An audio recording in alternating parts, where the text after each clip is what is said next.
Cette photo, c'est tout un symbole pour Anna.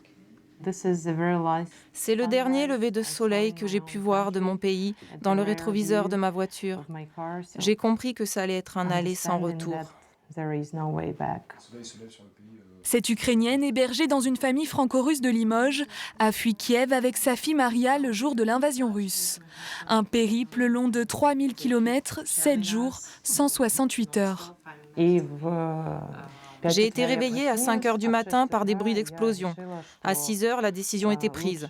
Je me suis dit qu'il fallait partir pour sauver ma fille et dans le meilleur des cas, s'il ne se passait rien, nous n'aurions qu'à faire demi-tour. Aujourd'hui, son quartier est lui aussi devenu la cible de bombardements. En témoignent ces photos envoyées par des proches restés sur place.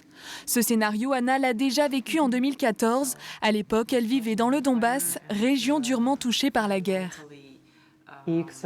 Hélas, ce n'est pas la première fois que je dois recommencer ma vie à zéro, tout reprendre à partir d'une page blanche. Pour l'instant, seule une poignée d'Ukrainiens ont rejoint le Limousin. Mais dans les prochains jours, l'accueil pourrait bien s'intensifier.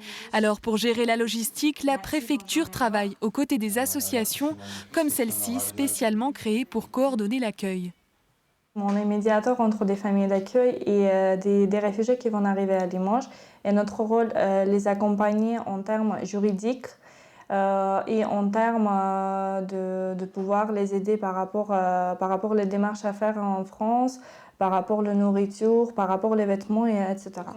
Si les familles peuvent compter sur la solidarité en Limousin, reste une inconnue. Combien de temps Anna et Maria devront-elles vivre ici? La mère n'a pas de réponse pour sa fille. Elle m'interroge beaucoup sur notre avenir, le futur de ses grands-parents restés en Ukraine. Elle me demande quand elle pourra les revoir, dans quel état est notre appartement, mais malheureusement, je n'ai pas de réponse à lui apporter. Selon les chiffres de l'ONU, plus d'1,5 million d'Ukrainiens ont déjà fui leur pays.